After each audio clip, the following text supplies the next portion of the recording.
चलो भी कोई नहीं, आवाज़ तो आई नहीं। अभी आवाज़ आई होगी, मैं समझूंगा। मैं अपनी चीज़ों को रिपीट कर देता हूँ एक बार, और जो लिख रहा है वो समझो और सुनो। Really sorry.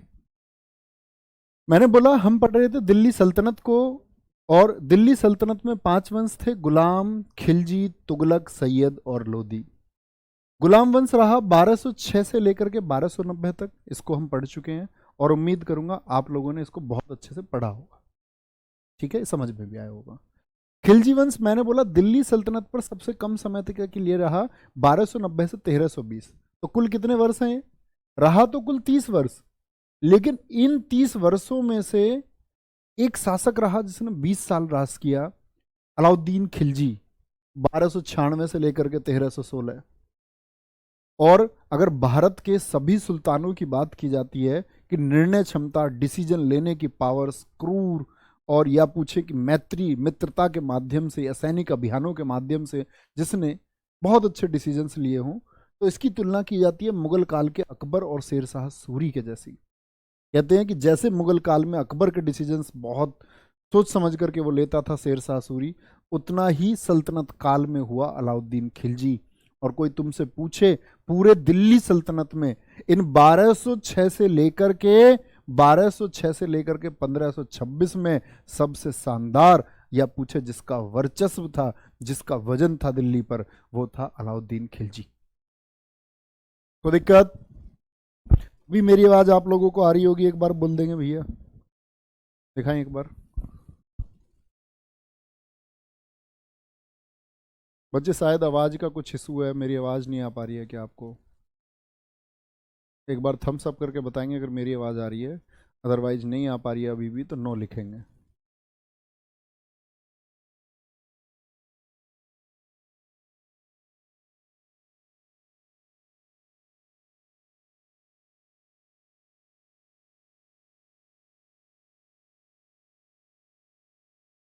ठीक है ठीक है, चलो अभी आवाज आ रही है, मतलब पहले नहीं आ रही थी। तो अलाउद्दीन खिलजी का उदय, मतलब खिलजी वंश में कैसे हुआ, वो हमको पढ़ना है। तो हम गुलाम वंश को पढ़ चुके, अब आते हैं हम खिलजी वंश पर। खिलजी वंश 1290 से 1320 तक रहा। खिलजी वंश के जो संस्थापक है, फाउंडर है, उसका नाम है जलालुद्दीन खिलजी। ठीक है। इसकी उपाधि है शाइस्ता खां, और जो इसको दी थी कैकुबाद ने। किसने दी थी? कैकुबाद ने दी थी। ठीक है। अब बात समझें, सल्तनत काल का सबसे बुजुर्ग शासक था ये, यानी जब ये गद्दी पर बैठा तो इसके बारे में इतिहासकार बर्नी राह कहता है कि इसकी उम्र 68 से 70 साल के बीच रही। इसी के समय कड़ा मानिकपुर में मलिक छज्जू ने विद्रोह किया। ये इसकी कॉमन चीजें हैं जानने की।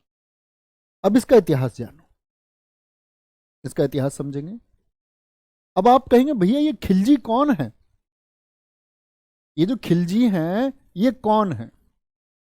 अच्छा बताएंगे, भारत पर तुर्क पहली बार कब आए? तो तुर्क भारत पर आए, आप कहेंगे 712 में मोहम्मद बिन कासिम आया, वो तो एक अरबी था। तुर्क आए गजनी वंश के, पहले सुबुक्तगीन 986 में, और 1001 में कामयाब हुआ महमूद गजनवी। तो महमूद गजनवी जब भारत आया तो वो एक तुर्क था, और तुर्क था, तुर्क का मतलब तुर्की वाले क्षेत्र से थे, तो जाति तो सबकी एक नहीं रही होगी। तो तुर्क जो भारत में आए, इनकी 64 नस्लें भारत आई हैं, मतलब 64 जातियां। और उन्हीं 64 नस्लों में से एक नस्ल है, जैसे हमारे यहाँ आप सोच सकते हैं जाति व्यवस्था के आधार पर कि मान के चलो कोई राजपूत है तो उसमें बहुत सारे आपके गोत्र हैं, ब्राह्मण है उसमें गोत्र है, गुजर है गोत्र है, यादव है उनमें भी गोत्र है, कोई भी समुदाय है आपका। ठीक है। आप बात करेंगे कठेरिया, एक वर्ग है ये। तो किसी भी अगर हम बात करते हैं, हर किसी जाति में एक गोत्र होते हैं। ठीक है। दलित आप देखेंगे उनमें गोत्र होंगे, तो सब जगह गोत्र होते हैं। ऐसे ही जो तुर्क आए, उनके 64 नस्लों में से एक नस्ल है खिलजी। जलालुद्दीन खिलजी उन्हीं में से एक है। ये सैनिक के रूप में भारत आया। क्या था? ये चीजें मत लिखना, जो लिखा हुआ है बोर्ड पे सिर्फ वो लिखा करो, बाकी सुना करो। और लगता है शॉर्ट नोट्स में कुछ शामिल करना है तो शामिल कर लिया करो। ये सैनिक बना था किसके टाइम पर? इल्तुतमिश के टाइम पर। और बलबन के टाइम तक इसका प्रमोशन हो गया। बलबन के टाइम तक ये मंगोल मंगोलों से लड़ने के लिए नियुक्त कर दिया गया। मंगोल आक्रमण करते रहते थे भारत में, तो मंगोलों से सुरक्षा की जो जिम्मेदारी सौंपी गई थी, इस वाले बॉर्डर पर भारत के अगर बात करें, इस वाले बॉर्डर पर यह पोस्टिंग दी गई, सबसे बड़ा लीडर बनाया गया जलालुद्दीन खिलजी को। जलालुद्दीन खिलजी जो भक्त था बलबन का, बड़ी जिम्मेदारी बलबन के टाइम पे संभाल रहा है। जितने भी युद्ध हुए मंगोलों के, सब विफल कर दिए किसने? याद है ना, बलबन के टाइम पे 1279 और 1285 में, बलबन तो 1279 में गया था बंगाल, तुगरिल खां का क्या हाल किया था उसने। तो मैंने एक लाइन लिखाई थी आपको, 1279 और 85 में बंगाल के अलावा और कहां विद्रोह हुए? मंगोलों का आक्रमण हुआ बलबन के टाइम पे। तो उस मंगोलों के आक्रमण को इसी जलालुद्दीन खिलजी ने फेल कर दिया था। तो कहने की बात है, एक सैनिक के रूप में जिसका ना तो कोई वंश था जो राजाओं से संबंध रखता हो, ना ये किसी फैमिली, ना किसी रिश्तेदार का मेंबर था, यहां से एक बात सिद्ध होती है कि आप जीवन में अपनी योग्यता के द्वारा कहीं भी पहुंच सकते हैं। ये बिल्कुल जरूरी नहीं है कि आपका जन्म किसी राजघराने में ही हुआ हो तभी आप राजा बन पाएंगे, ये बिल्कुल जरूरी नहीं है। और ये करके दिखाया जलालुद्दीन खिलजी ने। अच्छा, अब जलालुद्दीन खिलजी राजा कैसे बनता है, इसकी विशेष कहानी और गौर देना इस बात पे। हुआ ऐसा कि जब बलबन गद्दी पर था तो बलबन अपने खास लोगों को गद्दी पर बिठा के रखता था। याद है मैंने क्या कहा था? कमल मैया को अमरोहा में सिर्फ इसलिए पोस्टिंग नहीं दी गई क्योंकि वो एक हिंदू से कन्वर्टेड मुसलमान था, वो हिंदू से मुसलमान बना था। यानी बलबन पोस्टिंग देते टाइम बहुत सतर्क रहता था और अपने लोगों को, जो राज परिवार के लोग थे, उनको पोस्टिंग पर रखता था। तो इससे जो एक ग्रुप था वो तो समझते थे कि यार ऐसे तो दिल्ली की गद्दी पर तो राज परिवार ही रहेगा, अपने लोगों को ये बिठा रहे हैं। बलबन के टाइम पे अपने लोगों को बिठाने लग गया बलबन। तो वो लोग जो नाराज थे कि हमको मौका कब मिलेगा, जो लोग राज परिवार से संबंधित नहीं थे, उन सबको फेवर मिला जलालुद्दीन खिलजी का। गुलाम वंश के दो अंतिम शासक थे, एक था कैकुबाद। कैकुबाद की किस्मत खराब रही, इसको बोलते ना वो पैरालिसिस हो गया, पक्षाघात हो गया। और पक्षाघात इसको हो गया, पैरालिसिस जब ये हो गया, तो जलालुद्दीन खिलजी जो इस समय तक जिम्मेदारी देख रहा था, जो बहुत बड़ा भक्त था गुलाम वंश का, उसको मौका मिला कि इस टाइम मुझको राजा बन जाना चाहिए। कहते हैं ना प्रकृति अवसर देती है, तो इसको अवसर दिया गया जलालुद्दीन खिलजी को। इसने इस कैकुबाद को मार दिया, यमुना में फेंक दिया, मार करके यमुना में फेंक दिया। और कैकुबाद के बाद में कमेंट सेक्शन में बोले कौन शासक था? कैमूर्स। कैमूर्स, कैमूर्स बस 3 महीने ही रह पाया था और 3 महीने बाद जलालुद्दीन ने इसकी भी हत्या करा दी, क्योंकि ये बहुत कमजोर शासक थे। और अब गद्दी पर किसकी बारी आई? नए खिलजी की बारी आई, जलालुद्दीन खिलजी की। तो जलालुद्दीन खिलजी क्या करता है कि सबसे पहले 2 लोगों को न्योता देता है कि तुम इस गद्दी पर बैठ सकते हो, जिनमें से एक आदमी है आपका मलिक छज्जू। मलिक छज्जू, मलिक छज्जू से कहता है कि दिल्ली की गद्दी पर आप बैठ सकते हैं। मलिक छज्जू कौन है? बलबन का भतीजा था। और दूसरा व्यक्ति था फखरुद्दीन। आज भी बलबन का खौफ है, बलबन के मरने के बाद भी।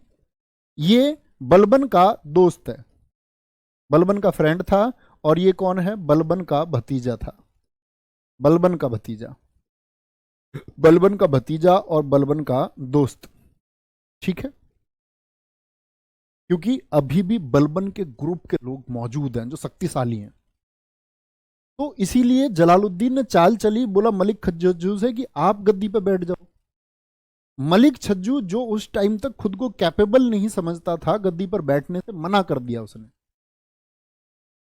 फखरुद्दीन दोस्त ने भी जब इनकार कर दिया, तो ये केलूगढ़ी एक जगह थी जो दिल्ली से थोड़ा दूर थी, वहां पर गद्दी पर बैठ गया और दिल्ली नहीं आया।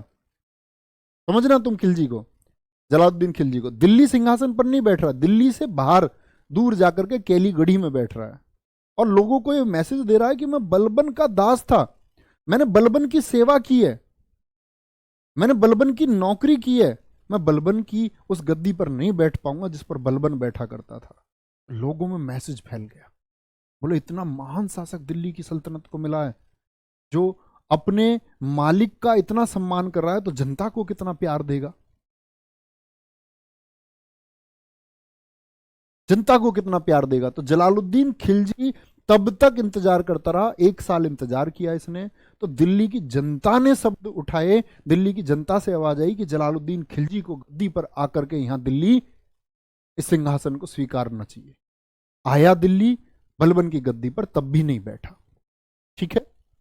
और ये जो मलिक छज्जू है, इस मलिक छज्जू को इसने दी कड़ा मानिकपुर। ये कड़ा मानिकपुर यूपी में जो इलाहाबाद है ना, यूपी इलाहाबाद तो जानते होगे सब आप, प्रयागराज को। तो प्रयागराज वाली जगह इसने एक बहुत बड़ी जागीर, जिससे बहुत बड़ा रेवेन्यू उस टाइम पे आता था, ये मलिक छज्जू को दे दी। ठीक है। छज्जू ने विद्रोह किया कुछ टाइम बाद। कुछ टाइम बाद जब छज्जू की शक्तियां बढ़ी, तो छज्जू को लगा कि यार मुझको बैठ जाना चाहिए अब गद्दी पर, दिल्ली की गद्दी पर। पहले इंकार कर रहा था, तो शक्तियां जुटा रहा था, उसे पता था बिगर शक्तियों को बैठेगा तो कल को गर्दन काट दी जाएगी, फिर विद्रोह होंगे। तो विद्रोह दबाने के लिए पहले शक्ति इकट्ठी कर रहा था। तो मलिक छज्जू ने विद्रोह किया, तो मलिक छज्जू के विद्रोह को दबा दिया गया। अब बात समझो, दरअसल में इस जलालुद्दीन का इतना विरोध क्यों हुआ। जलालुद्दीन खिलजी की अगर हम बात करें तो ये एक उदार शासक है। कैसा शासक है ये? एक उदार शासक है। और इसकी उदारता समझना, तुम क्या बोलेंगे, इसकी उदारता के बारे में अगर हम बात करें तो ये इतना उदार है कि अब से पहले जितने भी राज दरबार के विद्रोही रहे, उन विद्रोहियों को इसने सबको, जो जेल में बंद थे, सबको मुक्त कर दिया। विद्रोही मुक्त कर दिए, बोले कोई दिक्कत नहीं, हो जाती है गलती बच्चों से। जितने भी ठग दिल्ली के आसपास लूट करते थे, उन ठगों को ये धन देकर के विदा करता था। कहता भाई साहब दोबारा मत आना लूटने के लिए यहां पर। ठगों को मुक्त करता था। अब लोग कह रहे यार इसको अच्छा राजा बनाया है, ये मतलब कुछ कह ही नहीं रहा है किसी से। इसकी एक लड़की की शादी हुई अलाउद्दीन खिलजी से, ठीक है, और वो लड़की इसकी बड़ी बिगड़ैल थी। लेकिन अलाउद्दीन खिलजी की दूसरी वाइफ है। अब समझना तुम कैरेक्टर, जलालुद्दीन खिलजी का कैरेक्टर समझाना चाह रहा हूं मैं तुम्हें। अलाउद्दीन खिलजी की पत्नियां तो कई थीं, बच्चे भी बहुत ढेर थे, लेकिन सबसे प्रिय पत्नी थी इसकी मेहरू, जिससे सबसे ज्यादा प्यार करता था, मेहरू। तो यहां याद रख लेना। और इसकी दूसरी पत्नी थी जलालू की बेटी, यानी जलालुद्दीन खिलजी की बेटी। अब जलालुद्दीन की बेटी सुल्तान की बेटी थी, तो याद नहीं है एकदम से, जैसे केजीएफ में देखी हो तुमने, वो हीरोइन उसमें रहती है अपने एक स्टारडम में, अभी तुम जानते नहीं हो मेरे बाप कौन है, उस वाले में। तो ये अलाउद्दीन खिलजी ने इसके चांटा लगा दिया एक दिन, सच में चांटा लगा दिया, ऐसे मजाक नहीं। और तुम्हें लगता है मेरे एक्सप्रेशन के हिसाब से मैं मजाक कर रहा हूं, लेकिन मैं इतिहास की बातें सच बताता हूं। ये समझो, जलालू की बेटी में चांटा इस बात के लिए लगा दिया क्योंकि मेहरू से लड़ रही थी। तो ये खबर पहुंची जलालुद्दीन खिलजी के पास में, जलालुद्दीन खिलजी ने इस बात को इग्नोर कर दिया। इतना उदार है, मतलब इसने कोई एक्शन ही नहीं लिया किसी के खिलाफ।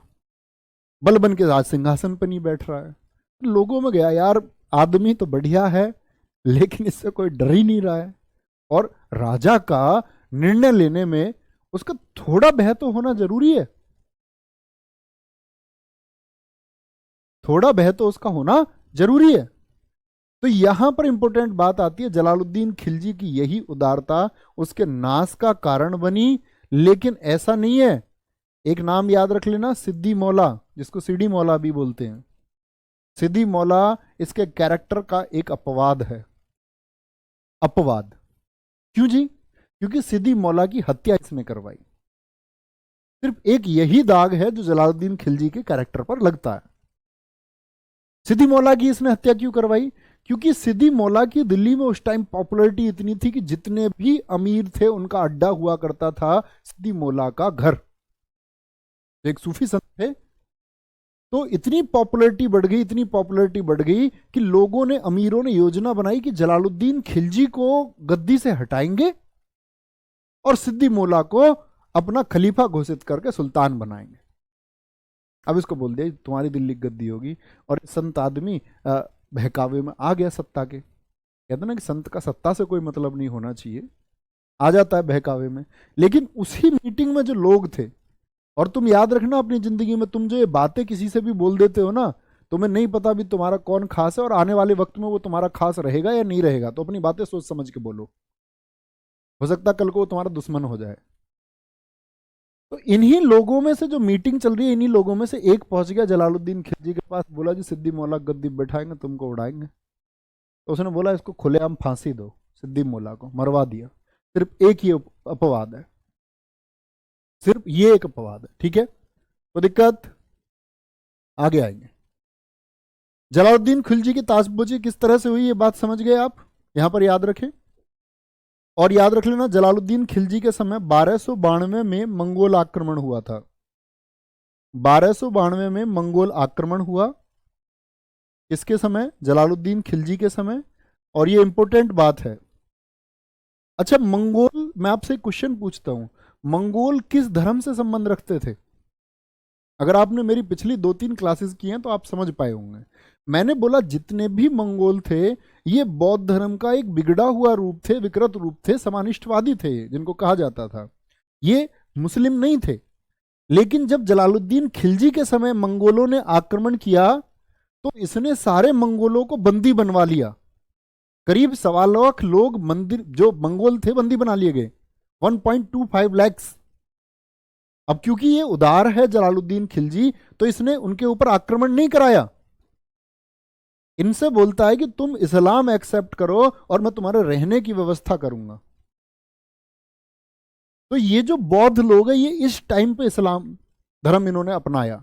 और दिल्ली में जो मंगोलपुरी जगह है, आज भी है दिल्ली में मंगोलपुरी इलाका, अगर जानते होंगे आप, तो ये वही मंगोल लोग हैं जो, ये मुस्लिम नहीं थे, ये बौद्ध लोग थे, विकृत बौद्ध। तो ये मंगोल यहां आकर के इन्होंने इस्लाम एक्सेप्ट कर लिया। तो मंगोलपुरी जो जगह है वो 1292 में ही स्थान बना, ठीक है। इतनी बात आपको पता होनी चाहिए। आगे आएंगे।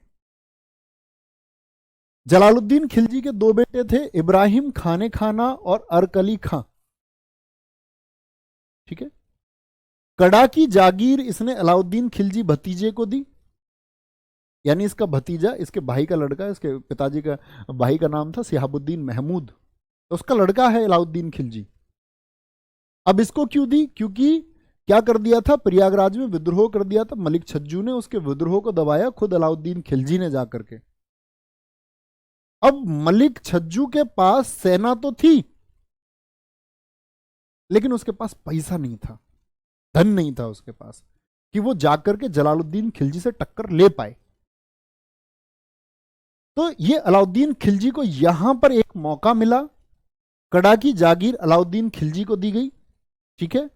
और यहां से ये सपने देखेगा अलाउद्दीन खिलजी, और इतने मजबूत सपने इसने देखे कि ये कहता कि मैं पूरी दुनिया जीतूंगा, पूरी दुनिया सिकंदर की तरह एक नया धर्म बनाऊंगा, सब जगह कानून का शासन होगा, सब जगह सिर्फ अलाउद्दीन खिलजी का शासन होगा। और ये सपने देखने इसने यहां से शुरू किए।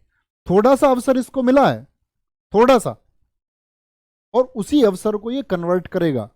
तो याद रखना जिंदगी में अगर तुमको कभी थोड़ा सा मिलता है ना अवसर, अगर एमटीएस की तैयारी करने का मौका मिल रहा है तो एफर्ट लगा दो यहां। अब तुम्हारी योजना होनी चाहिए कि तुम कैसे सफल होगे, अब आपके पास क्या प्लान है होने चाहिए। जलालुद्दीन खिलजी के दरबारी हैं अमीर खुसरो और हसन देहलवी। अमीर खुसरो जिसको हम क्या बोलते हैं, तोता ए हिंद, तोता ए हिंद। और अभी आपका सीएचएसएल में भी पूछा गया क्वेश्चन, पैरट ऑफ हिंदुस्तान, ऐसे भी बोल देते हैं इसको, parrot of Hindustan, parrot of Hindustan. Bharat ए सुक भी इसको कहा जाता है, क्योंकि संस्कृत में तोते को सुक कहा जाता है, भारत ए सुक कहा जाता है, ठीक है। तूतिए हिंद भी इसको हम कन्वर्ट करके फारसी में बोलते हैं, तूतिए हिंद। ये किसके नाम है? अमीर खुसरो के। और अमीर खुसरो इंटेलिजेंट व्यक्ति है।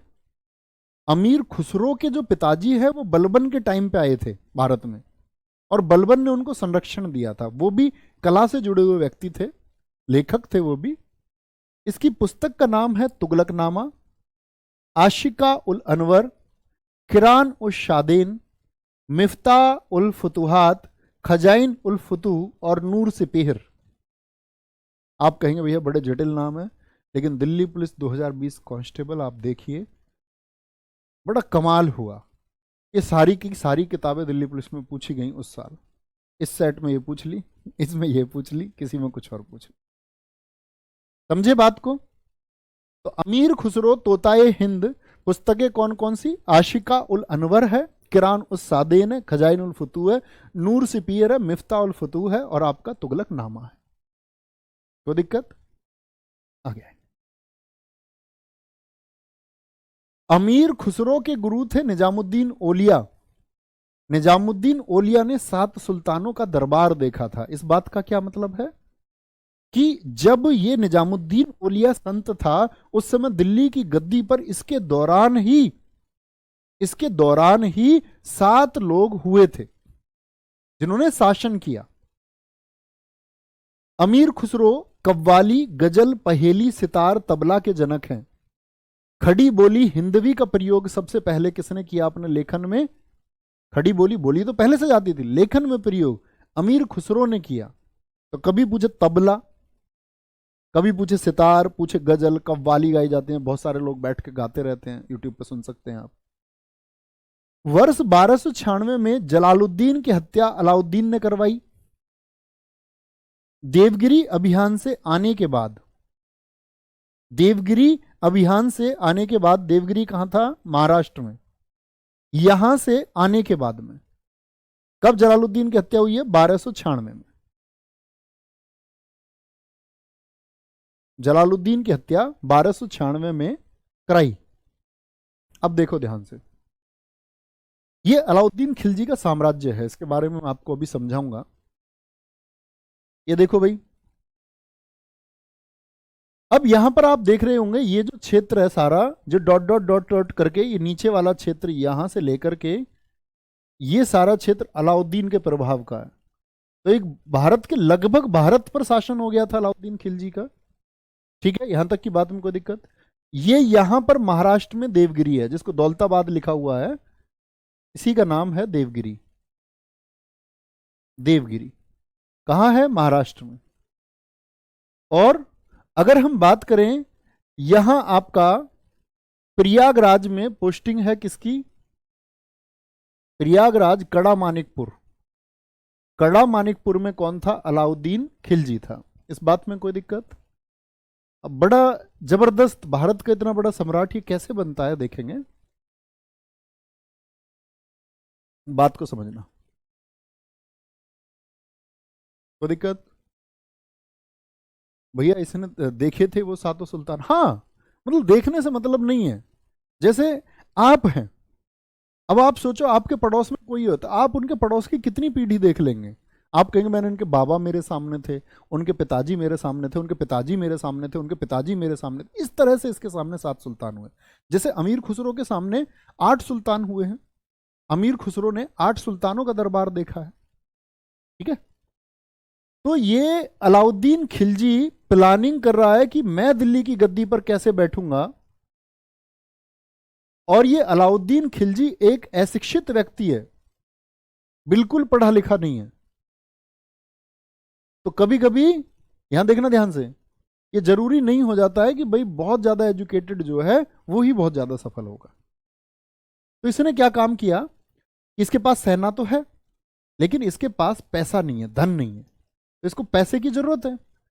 तो पैसे के लिए इसने सुना कि भाई किसको लूटना आसान रहेगा, तो इसने सबसे पहले अपने जासूस बनाए, गुप्तचर बनाए। और वो गुप्तचर लोग क्या करते थे, वो पता कर रहे थे किनके पास कितना खजाना है और किस खजाने को लूटना आसान रहेगा। वो कौन सा खजाना होगा जिसको लूटना आसान रहेगा। तो इसको खबर मिलती है कि ये देवगिरी का जो खजाना है ये लूटना सबसे आसान है, क्योंकि यहाँ का जो राजकुमार है युवराज सिंघन, वो मराठाओं की तरफ एक विद्रोह को दबाने गया हुआ है, और इनकी जो सबसे शक्तिशाली मराठा सेना इनके पास भी थी, वो इस टाइम उस विद्रोह को दबाने में व्यस्त है। तो कहने की बात है किले में बहुत मजबूत सैनिक टुकड़ी नहीं है, तो हम चल के इस टाइम पे इसको लूट सकते हैं। भाई साहब एकदम गायब अलाउद्दीन खिलजी घोड़े पर, और अलाउद्दीन खिलजी ने पता है कि रास्ते में ये पता ना चल जाए लोगों की अलाउद्दीन खिलजी जा रहा है, तो अपने से आगे दूत भेजे और मैसेज भिजवाया कि मेरे आगे चल के कई किलोमीटर तक ये बताते रहो कि अलाउद्दीन खिलजी, जलालुद्दीन खिलजी अपने चाचा से नाराज है, और चाचा जी की नाराजगी की वजह से उसने सल्तनत को छोड़ दिया है और शरण लेने आ रहा है। वो कह रहा है कि मेरे लिए देवगिरी में रामचंद्र देव जो है वो सबसे महान मेरी नजरों में, मैं उसके यहां जागना शरण लेना चाहता हूं। पहुंच गया। इसके साथ इसका एक कमांडर है नुसरत खान। यहां जैसे ही पहुंचा तो इन लोगों को तब पता चल गया कि लूट के लिए आए हैं। किले की दीवारें बंद कर दी गई। अलाउद्दीन खिलजी डेरा डाल के बैठा रहा, और डेरा डाल के बैठा रहा तो मैसेज भिजवाया अंदर, और ये बोला कि अभी तो ये जो लोग आए हैं ना, ये 5,000 लोग नहीं है, पीछे से सुल्तान की मुख्य सेना आ रही है। तो किले के दरवाजे खुले नहीं थे, और याद रख लेना जैसे ही उनको पता चला कि पीछे से सेना आएगी, तो यहां लूट का मौका रामचंद्र देव ने इनको दिया। किले के दरवाजे खोल दिए गए, बोले भैया लूट लो। क्योंकि भैया फिर उन्होंने देखा कि उन्हीं सेना नहीं आ रही है, क्योंकि जो ये इनका पुत्र बाहर गया हुआ था इसका दस्ता आ रहा था सेना लेकर के। उसने सोचा कि वो दिल्ली वाली सेना आ गई है, तो भ्रम में इन्होंने गेट खोल दिए। वहां मारकाट हुई, और यहां देवगिरी से भैया याद रख लेना 600 मन सोना लाया गया। 600 मन सोना, 1000 मन चांदी। मन का मतलब होता है 40 केजी। 40 केजी। और 2 साल तैयारी की थी अलाउद्दीन खिलजी ने इसके लिए। इसके लिए अलाउद्दीन खिलजी ने 2 साल तक तैयारी की।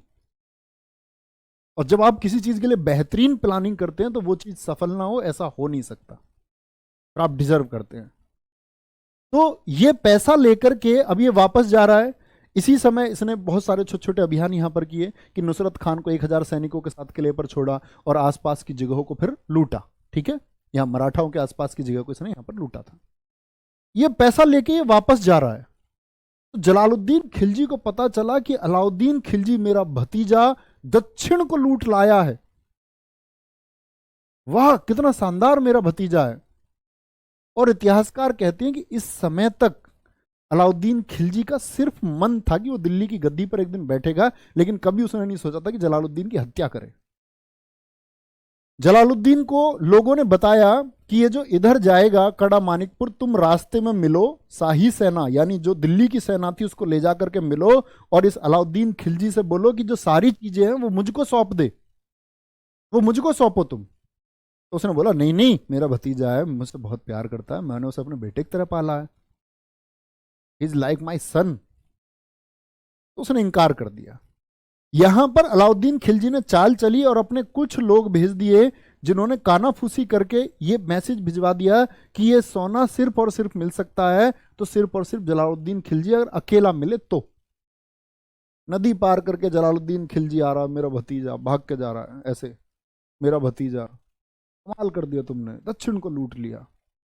ऐसे गले मिला अलाउद्दीन खिलजी से, तो वो दिखाते हैं अलाउद्दीन खिलजी ने चाकू मार दिया। ऐसा नहीं था दरअसल में, जलालुद्दीन खिलजी की गर्दन काटी गई इख्तियारुद्दीन नाम के एक अंगरक्षक के द्वारा। उसका नाम है इख्तियारुद्दीन। उसने गला काटा, और दूसरा जो बॉडीगार्ड है अलाउद्दीन खिलजी का, इतने तो ब्लड बह रहा है जलालुद्दीन खिलजी का, इतने में उसने सिर पे से मुकुट उतारा जलालुद्दीन खिलजी के, और इतनी देर में अलाउद्दीन खिलजी के सिर पर रख दिया। और ताजपोशी किसकी होगी, क्या बोलोगे, किसकी ताजपोशी हो गई है, अलाउद्दीन खिलजी की। अब अलाउद्दीन खिलजी के फेवर में वो सभी चीजें थीं जो धन और सेना उसको चाहिए। ठीक है, इतनी बात में कोई परेशानी, कोई दिक्कत? अब समझना, अब अलाउद्दीन खिलजी का यहां विरोध होगा या नहीं होगा कि इसने दिल्ली के राजा को मार दिया। तो पहली बात तो जनता परेशान थी जलालुद्दीन खिलजी से, क्योंकि उसके कठोर डिसीजंस नहीं थे। एक जैसे ही ये यहां से दिल्ली की तरफ चला, तो लोगों की समझ देखना तुम, यहां से दिल्ली की तरफ चला तो सोना और चांदी बांटता हुआ चला, और इतना सोना चांदी इसने रास्ते में बांटा कि बादशाह की हत्या से ज्यादा चर्चा इसके सोने और चांदी को बांटने को लेकर के होने लगी। लोग भूल गए कि जलालुद्दीन खिलजी मरा भी है, किसी को फर्क नहीं पड़ रहा है जलालुद्दीन खिलजी कहां, लोगों को पता है कुछ बट रहा है। क्योंकि हिंदुस्तान में आप लोग जानते हैं जब फ्री में कुछ मिलता है भीड़ अक्सर लग जाती है और चर्चा उसी बात की होती है। कोई दिक्कत? बोलेंगे एक बार। विक्रम सैनी कह रहे सर इख्तियारुद्दीन नहीं, वो मलिक काफूर ने गला काटा था। अबे मूर्ख यार, एक वो जब गुजरात अभियान होगा 1297 में तो संपर्क होगा उसका, 1297 में तो वो लेकर के आएंगे गुजरात से मलिक काफूर को। तो एक साल पहले क्या मलिक काफूर सपने में आ गया था? मलिक काफूर मिलेगा ही एक साल बाद। ये 1296 में हत्या हुई है। पगलू इंसान, बेटा बैठोगे नहीं चुपचाप, तुम्हारे ना दिक्कत है एक जगह, उसका ट्रीटमेंट कराऊंगा मैं। यहां हो। अब अलाउद्दीन खिलजी जब शासन पे आया, मैंने तुमसे बोला ये क्या हो गया, अलाउद्दीन खिलजी के कार्य कहां से आ गए? सॉरी, वो मैंने मैप खोल लिया था, अभी हम अलाउद्दीन खिलजी पढ़ेंगे। तो कहने की बात है अलाउद्दीन खिलजी गद्दी पर आ गया, और गद्दी पर आया तो इसके बचपन का नाम है अली गुरसाप्स, अन्य नाम है द्वितीय सिकंदर। यह सिकंदर सानी, द्वितीय सिकंदर इसको इसलिए कहा गया क्योंकि इसने सिकंदर की तरह एक ड्रीम देखा दुनिया को जीतने का, और कह रहा कि मुझको अब दुनिया जीतनी है और एक नया धर्म बनाना है, कानून का शासन लागू करना है, और मेरे रास्ते कोई नहीं आ सकता। सिकंदर सानी तुमने सुना होगा, क्या अब ऐसा वक्त आ गया है? मैं सुनाता हूं तुम्हें, मैंने अपने इंस्टाग्राम पर डाला था, क्या अब ऐसा वक्त आ गया कि सिकंदर सानी एक महिला के लिए जंग करेंगे? हाँ, बहुत फैला ली सरहदें, अब बाहें फैलाने का वक्त है। तो सिकंदर सानी का मतलब है कि सिकंदर की तरह सपने देखने वाला, युग का विजेता। अभी मैंने आपको दिखाया इसने कितना एम्पायर जीत लिया। ठीक है, अमीर उल मोमदीन इसको कहा गया जब इसने दान किया। राज्याभिषेक इसका लाल महल दिल्ली में किया गया। कहां पर? राज्य महल, लाल महल दिल्ली में। ठीक है, इसकी पत्नी के बारे में मैं तुमको बात बता ही चुका हूं सारी, आगे देखना। अलाउद्दीन खिलजी के विजय अभियानों के लिए 4 सेनापति थे। यह कहता है कि जैसे मोहम्मद साहब के 4 उत्तराधिकारी हुए, 4 खलीफा हुए, जब मोहम्मद साहब ने इस्लाम की स्थापना की और उनकी मृत्यु होगी, तो उनकी मृत्यु के बाद खलीफा को सर्वोच्च माना गया कि मोहम्मद साहब के बाद यही आदमी। तो ऐसे 4 खलीफा हुए। तो इसने बोला जैसे उनके 4 खलीफा थे ऐसे ही मैं अपने 4 सेनापति रखूंगा। जैसे 4 खलीफा मोहम्मद साहब के थे, अबू बकर, उमर, उस्मान और अली। अबू बकर पहला खलीफा था, अबू बकर, फिर आपका उमर, फिर उस्मान, तीसरा खलीफा था उस्मान, और चौथा खलीफा कौन हुए थे? चौथे अली। ठीक है, तो इसने बोला ऐसी 4 सेनापति मेरे होंगे जिनके द्वारा मैं इस दुनिया को जीतूंगा। दुनिया जीतने की बात कर रहा है, ऐसे नहीं कि पड़ोस में राजस्थान जीतना, दुनिया। उलूग खां उत्तर भारत पर विजय के लिए, नुसरत खां उत्तर भारत पर विजय के लिए, मलिक काफूर दक्षिण विजय के लिए। अब आप कहेंगे मलिक काफूर तो इनको बाद में मिला, तो इसने पहले नियुक्त कैसे कर दिया उसको? तो मलिक काफूर ने जगह ली थी अल्प खान की। एक व्यक्ति है अल्प खान, जो खास व्यक्ति था एकदम, इसकी बेटी से भी शादी की थी। इसी की बेटी का नाम है जो मैं तुमको बता रहा था, मेहरू, जो फेवरेट वाइफ है अलाउद्दीन खिलजी की। जफर खान इसको मंगोलों पर विजय के लिए। तो ये 4 सेनापति नोट करेंगे, उलूग खां, नुसरत खान, मलिक काफूर, बाद में आया, उससे पहले अल्प खान था, लेकिन फिर ये जगह मिल गई थी मलिक काफूर को। और जफर खान, मंगोलों पर विजय प्राप्त करने के लिए। तो ऐसे क्या देखा इसने, इसने एक ड्रीम देखा है कि मुझको दुनिया जीतनी है। लेकिन एक व्यक्ति है अला उल मुल्क, इस व्यक्ति का अलाउद्दीन खिलजी के जीवन में बहुत बड़ा महत्व है, और ऐसे समझो इसकी वजह से अलाउद्दीन को बुद्धि आई। कहते हैं ना कि जब किसी को नया नया पैसा मिलता है तो वो सनकी हो जाता है, ऐसा ही सनकी हो गया था अलाउद्दीन खिलजी की, दुनिया जीतूंगा, पलट दूंगा, सागर पलट दूंगा, ये कर दूंगा, वो कर दूंगा। जैसे तुम देख के करते हो, जैसे तुम अपने स्टेटस लगाते हो, मैं ये कर दूंगा, मैं क्या बोलते हो उसको, तुम्हारे लिए क्या चांद से क्या तोड़ के लाऊंगा, तुम्हारे लिए तारे तोड़ के लाऊंगा, ऐसी वाली बातें। अतः अलाउल मुल्क ने अलाउद्दीन खिलजी को समझाया, first you are not educated, पहली बात तो तुम शिक्षित नहीं हो। और सुनना, अलाउद्दीन खिलजी के सामने कोई बात नहीं करता था, किसी वजीर की इतनी हिम्मत नहीं थी अलाउद्दीन खिलजी को सलाह दे पाए। लेकिन इस अलाउल मुल्क ने मतलब प्रयास किया, इसने बताया कि तुम्हारी कोशिशें गलत हैं, अभी भारत में ही इतना बड़ा क्षेत्र है जिसको तुम जीत सकते हो। उत्तर भारत में राजस्थान गुजरात खाली पड़े हैं, दक्षिण को तुम जीत सकते हो। ये विश्व विजय का सपना तुम बाद में देखना, क्योंकि अलाउद्दीन ने तय कर लिया था कि इस दिल्ली को मैं एक उपनिरीक्षक को देकर के जाऊंगा, किसी एक व्यक्ति को देकर के जाऊंगा, और मैं विश्व विजय के लिए निकलूंगा। मतलब पहले भारत को नहीं जीत रहा है, पहले कहीं और जाना चाह रहा है। तो उसने बताया, मूर्ख इंसान, पहले यहां तो अपना साम्राज्य फैलाओ, तब बाहर चलो। और ये शराब पीता था अलाउद्दीन खिलजी, उसको बताया इसने कि लोगों में तुम ये जो बांटते हो ना, सोना चांदी शराब ये वो जश्न, ये सब बंद करो। और कहते अलाउद्दीन खिलजी ने एक एक बात मानी अलाउल मुल्क की और फॉलो किया। उसके बाद उसने विश्व विजय का जो सपना देखा था वो छोड़ दिया। फिर उसने फोकस किया कि हाँ ठीक है, भारत को ही टारगेट करेंगे पहले। तो इन चार लोगों में कोई दिक्कत, आगे आएंगे। उत्तर भारत पर विजय, नॉर्थ इंडिया पर कैसे उसने विजय पाई है ये देखेंगे। तो गुजरात अभियान उसने किया 1297 में। राजा कर्णदेव थे यहां पर, राजा कर्णदेव थे, ये बघेला वंश था गुजरात में, वघेला वंश के शासक थे, वघेला वंश के शासक। राजा कर्णदेव को हराया और उनकी पत्नी कमला देवी से शादी कर ली, कमला देवी से शादी कर ली। अब समझना मेरी बात तुम, इसने देवगिरी को कब जीता अलाउद्दीन खिलजी ने, आप कहेंगे 1296 में लूट करके लाया, लूट करके लाया, और 1297 में गुजरात में अभियान किया। तो ये राजा कर्णदेव भागकर किसके पास गया, ये देवगिरी गया, रामचंद्र है वहां पर, रामचंद्र के यहां इसने शरण ले ली। बोला भाई साहब अभी होके गए हैं तुम्हारे यहां, दोबारा नहीं आएंगे इतनी जल्दी, दोबारा इतना जल्दी नहीं आएंगे यहां, तो तुम्हारे यहां ही रहना। जैसे मान के चलो एक जगह पुलिस ढूंढ गई है, तो चोर कहां जाएगा, वो सोचेगा कि यहां ढूंढ चुकी है तो दोबारा नहीं आएगी। तो ये रामचंद्र के यहां इसने शरण ली और उनकी पत्नी कमला देवी से शादी कर ली। किसने, अलाउद्दीन ने की है शादी, और इस कमला देवी को पद दिया था उसने मल्लिकाए जहां। और ये ऐसे समझ सकते हो आप, एक नालायक पत्नी का कैरेक्टर है। इसने शादी तो की अलाउद्दीन खिलजी से, और साथ में बाद में एक युद्ध का कारण बनेगी ये कि इसकी जो 6 महीने की बेटी है, राजा कर्णदेव अपने साथ लेकर के गया था जब देवगिरी गया था, 6 माह की बेटी थी जिसका नाम है देवल। तो बाद में ये अलाउद्दीन खिलजी से कहेगी मुझे मेरी बेटी चाहिए, कई साल बाद, अभी नहीं कहेगी, कई साल बाद।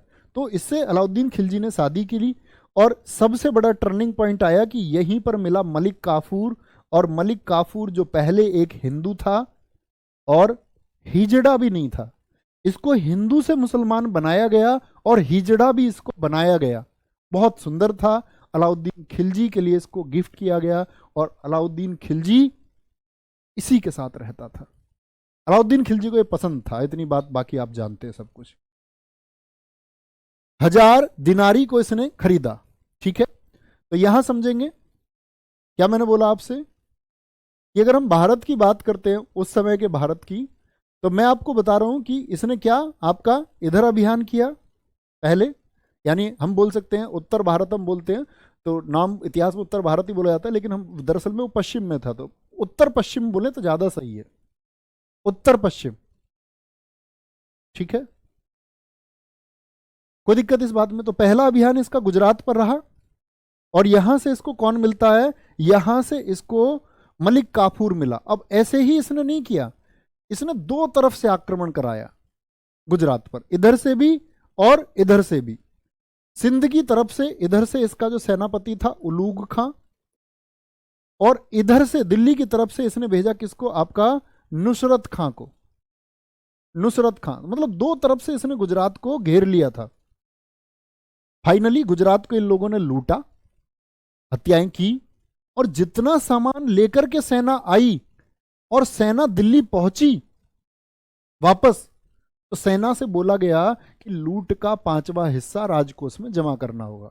और ये पहली बार हिंदुस्तान के इतिहास में ऐसा हुआ कि सैनिकों ने जो लूटा वो उनसे मांगा जा रहा हो। अब यहां से अलाउद्दीन का बैड चैप्टर शुरू होता है। उससे बोला गया भैया लूट के हमला है, आपसे पहले सैनिक नहीं देते थे लूट का पैसा। बोला हम काहे को दे लूट का पैसा? तो अलाउद्दीन ने आदेश दिए कि इस आदेश को नहीं मानने वाले जितने भी विद्रोही हैं उनको, उनकी पत्नी को, उनके बच्चों को, पहले जो विद्रोही है उसके सामने उसके बच्चों को काटो, फिर उसकी पत्नियों को काटो, और फिर उसको काट दो। तो इतनी हत्याएं दिल्ली में की गई कि हर एक व्यक्ति कहते कि उस समय अलाउद्दीन खिलजी के नाम से कांप उठा। हर एक व्यक्ति कांप उठा। भैया इसको 1000 दिनारी क्यों कहते हैं? 1000 दिनारी कहते हैं, दिनार एक करेंसी है, गोल्ड कॉइन चलता था, तो इसको 1000 दिनारी में यानी 1000 मुद्राएं देकर के इसको खरीदा गया था।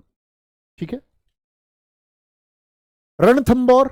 रणथंबोर कहां है? आपका राजस्थान में, राजपुताना है। और राजपुताना की एक कमी मैंने आपको बताई कि हमारा गौरव रहे, लेकिन जब से गोरी आया, गजनवी आया, ये लोग नहीं पहचान पाए कि हम लोगों को एकजुट रहना है। और हमारे राजपूत लोगों का एकजुट ना होना या अन्य जातियों का एकजुट ना होना इस हिंदुस्तान के पतन का कारण बना। और आज भी हम लोग बटे हुए हैं, आज भी हम लोग जातियों में बटे हुए हैं, आज भी हम लोग किसी अच्छे कार्य के लिए अपना ये देखते हैं कि भाई इस कार्य के लिए यही विशेष है। और हिंदुस्तान को तोड़ने की कोशिशों में ज्यादातर पॉलिटिकल पार्टीज भी यही काम करती है कि जातियों का समीकरण बनाती है, क्योंकि हम लोग बटे हुए हैं वास्तविकता में और हम उसको पसंद करते हैं। और ये कभी ना कभी खत्म होता है, जब देश विकास की तरफ जाता है धीरे धीरे खत्म होता है, शायद भारत में भी कभी खत्म होगा। राजपुताना को कैसे घेरा इसने? अब राजपुताना क्योंकि 3 तरफ से इनके कब्जे में, एक तो आपका गुजरात, गुजरात ये जीत चुके हैं, एक सिंध में इसका इधर उलूग खां है ही, और इधर दिल्ली, तो बीच में आता है आपका राजस्थान वाला क्षेत्रीय राजपुताना, ये बीच में आ गया। तो यहां पर है आपका रणथंबोर में हमीर चौहान। ऐसा नहीं था, राजपुताना को अब से पहले अगर हम बात करें ऐबक ने भी जीता था, इल्तुतमिश ने भी जीता था, लेकिन बाद में इन लोगों ने अपने आप को स्वतंत्र कर लिया था। तो इसकी पत्नी है रंग देवी, और रंग देवी ने जौहर कर लिया। जैसे ही पति की जान गई, तो जौहर का मतलब होता है स्वयं को आग के हवाले कर देना और जान दे देना कि मेरी जो अस्मिता है उसको कोई और छू ना पाए, कोई और छू ना पाए। और ये सब हुआ था रणमल के धोखे की वजह से। इनका खास आदमी था, और विश्वासघात हिंदुस्तान में ऐसे ही हुए हैं, करीबी लोगों ने विश्वासघात किए हैं।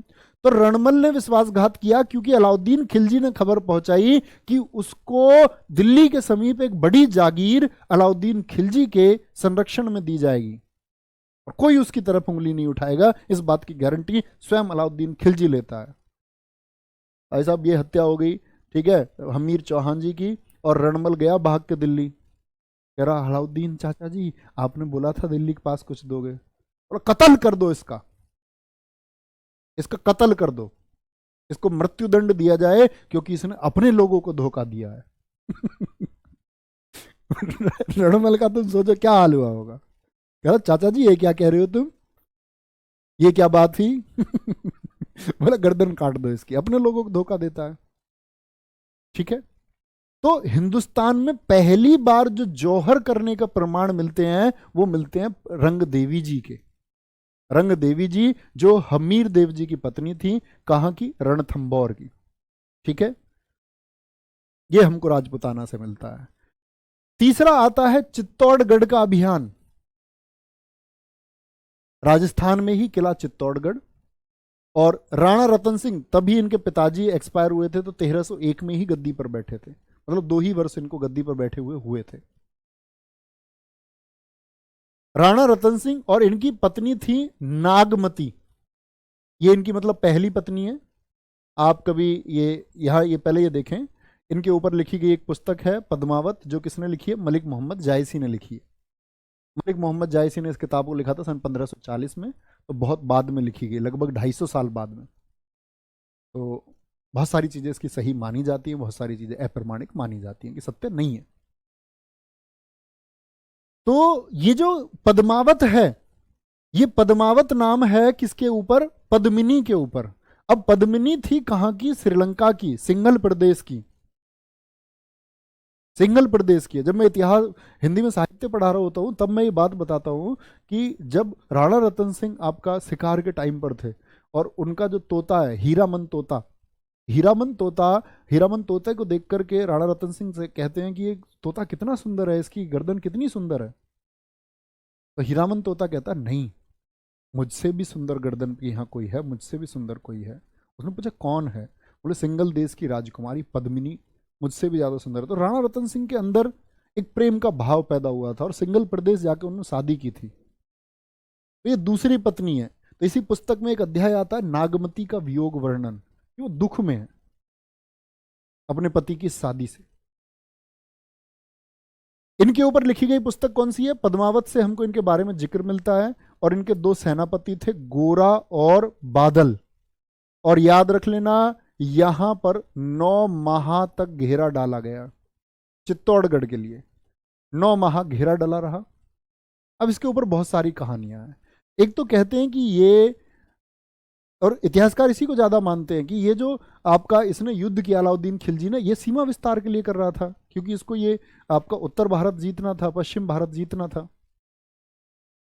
कुछ लोग कहते हैं कि इसके बारे में इन्होंने सुना किसी से कि इनकी पत्नी पद्मिनी बहुत सुंदर है, और अलाउद्दीन खिलजी ने उसके लिए आक्रमण किया, जिसके बारे में पद्मावत में लिखा हुआ है कि इस तरह से एक डील इनके बीच में फिक्स हो गई कि राणा रतन सिंह अपनी पत्नी पद्मिनी को एक शीशे के द्वारा अलाउद्दीन खिलजी को दिखाएंगे। तो सीधी सी बात है, आप सोच के देखो कि आप अपनी पत्नी को दिखा दोगे? आपकी वाइफ कोई कितना भी बड़ा कोई शक्तिशाली सही, कौन दिखा दोगे क्या? और वो भी राणा रतन सिंह,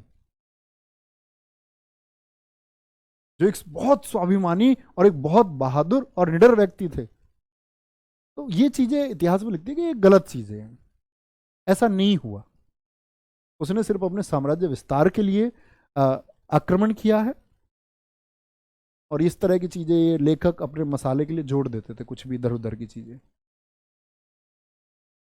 तो कहने की बात है कि यहां पर क्या हुआ था कि 2 सेनापति गोरा और बादल, कहते हैं कि भी इसी प्रसंग में राणा रतन सिंह को बंदी बना लिया गया, और बंदी बना लिया गया तो गोरा और बादल ने फिर उनको छुड़ाया। तो उसके ऊपर बहुत सारी चीजें कि ये सही है ये गलत है, वो चलता रहता है। ठीक है, बात है चित्तौड़गढ़ का अभियान हुआ। चित्तौड़गढ़ को कब्जे में करके इसका नाम रखा गया खिजराबाद। खिजराबाद क्योंकि अलाउद्दीन खिलजी के बेटे का नाम था खिज्र खां, और ये 7-8 साल का था। इसको शासक बना दिया गया चित्तौड़गढ़ का। कितने वर्ष का था? 7 से 8 वर्ष का था। और यहीं पर इसको घोषित कर दिया गया कि दिल्ली का अगला उत्तराधिकारी जो होगा, वो अगला उत्तराधिकारी होगा खिज्र खां। कौन होगा? वो खिज्र खां होगा जो अगला उत्तराधिकारी होगा। और जैसे ही इसका नाम खिजराबाद हुआ, तो प्यारे बच्चे याद रख लेना, हिंदुस्तान के ऊपर हुई मारकाट में चित्तौड़गढ़ में यहां पर 30,000 महिलाएं और बच्चों को काट दिया गया, सिर्फ इनके गौरव की वजह से कि ये झुकने को तैयार नहीं थे। तो अलाउद्दीन खिलजी ने यहां पर बदला लिया और 30,000 लोगों की गर्दनें काटी गई यहां पर। आप सोच सकते कितना बड़ा ये नरसंहार यहां पर हुआ था। और ये तो पद्मिनी अपनी सहेलियों के साथ में इन्होंने क्या कर लिया था? जौहर कर लिया था, मतलब एक गुफा जो आज भी है, उस गुफा में अग्नि में जाकर के, अग्नि जला करके इन सब ने आत्मदाह कर लिया था। कि इन बाहरी लुटेरों जिनके अंदर कोई दया भाव नहीं है, उससे अच्छा है अपनी जान दे देना। ठीक है। मनीष यादव जी कह रहे हैं सर भैया पहली बार जौहर पद्मावती ने किया था। नहीं प्यारे बच्चे, रंग देवी ने। भारतीय इतिहास में पहली बार रंग देवी का वर्णन मिलता है। ठीक है, कोई दिक्कत इस बात में? कल हम पढ़ेंगे नेक्स्ट टाइम दक्षिण विजय का श्रेय मलिक काफूर को जाता है। उत्तर के बारे में आप जान चुके। दक्षिण विजय का अभियान किस तरह से अलाउद्दीन खिलजी ने किया और अलाउद्दीन खिलजी ने किस तरह से अपना शासन स्थापित किया, ये हम अगली क्लास में पढ़ेंगे। ठीक है, तो अपना ख्याल रखिए, बहुत अच्छे से पढ़ते रहिए और सब कुछ आप समझ पाएंगे।